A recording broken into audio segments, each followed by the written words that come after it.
Hi there, I'm Kevin Devine and this is Devine Encounters. It's the week before the Lawn Tennis Championships here at Wimbledon, so we've come to this part of southwest London to have unplanned, unscripted chats with the stars. But this time, it's going to be tennis stars. New balls, please. So I've managed to get a man who knows everything about the game of tennis. John Lloyd, you're here today at Wimbledon. What are your predictions for the championship so far?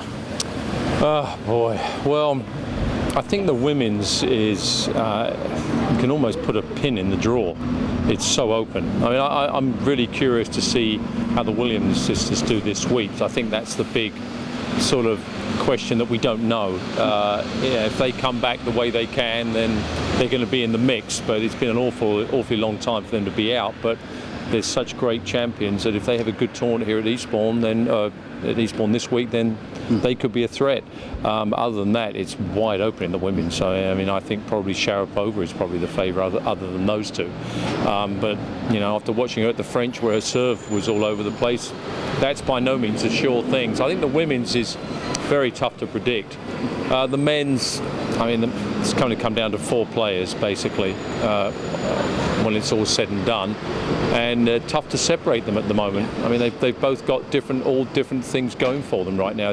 They're all leading up to Wimbledon in their each in their different ways, in great frames of mind. I mean, it's so tough to predict who's going to come out. I mean, I sort of fancy Federer a little bit after the way he played at the French. Sure. And if he can play that well at the French, then why shouldn't he play even better than that on grass? But I mean, I don't know, it's tough to predict it right now. Well, obviously you'll tell I'm a Scots person, so Really? I'm going to be rooting for Andy Murray, of course, this year.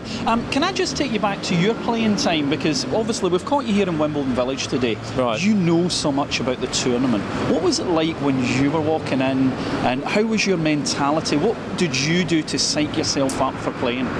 Well, to be honest, if really being honest about it, I didn't handle it very well, being Really? number 1 in Britain. No, not really. I never played well here. I played well in the mixed doubles, but singles, I was very disappointed with myself. After my career was over, you look back at it and you realise what you could have done a lot better. It's a very honest assessment. Well, it's true. I mean, I didn't handle the pressure of being sort of either number 1 or number 2 in Britain, and all of that goes with it. And that's why I really admire, you know, Tim Henman when he played, and now Andy, that they seem to relish it and they enjoy the pressure that goes with it. I didn't. I played a lot better at the Australian and the US Open, where I was just another player. Not in front of the home crowd. Yeah, not in front of the home crowd. Well, and it was all. But I think also, you know, the players today have a lot more advantage than we did. That they have people around them that can protect them, and you know that.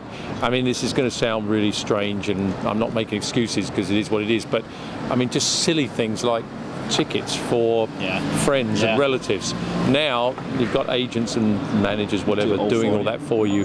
Practice courts and rackets, restrings, and in my day you had to do it all yourself. I mean, I remember spending hours on the weekend before Wimbledon trying to find out how the hell I was going to get tickets for 20 people to come and watch. And I mean, it sounds silly, but it's all wasted energy and all that kind of stuff, and getting rackets strung and practice courts. You did it all on your own. You didn't have coaches to do it. Sure. So I think if I'd have been born in this generation, I certainly would have had more support around here, and I could have perhaps handled it better.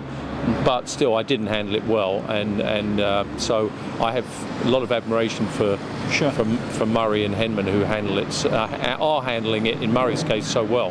And the final thing, now you are where you are, we're here in Wimbledon Village, do you still pick up a racket occasionally? Do you guys go, right, come on, let's go out here and knock a few balls about ourselves? No, I don't. Never? No, I don't. Very rarely do I play now. Number one, simply because I'm getting on and I've got injuries. I had a knee replacement a couple of years ago, so it hurts a little bit, to be honest, when I play. I do play now and again with friends and customers, you know, people that I'm working with, but going out there, I don't move very well, and so I don't like to not get to balls and realise that a few years back I would have got to them pretty easy. So now I try and hack around the golf course a lot more. I was going to say, now you know how we all felt all our lives. There were balls we could never get to. Right. Well, I can't get to any of them now, but I still play occasionally, but not very much. Golf's more your thing now. Well, I try and play golf because I can only get better at golf, so I can't get any worse. Sure. Well, listen, thank you very much for your time today. Pleasure. Enjoy the championship. We know you're going to be commentating on a lot of the games, and I'm sure it's going to be exciting. Yes, it will.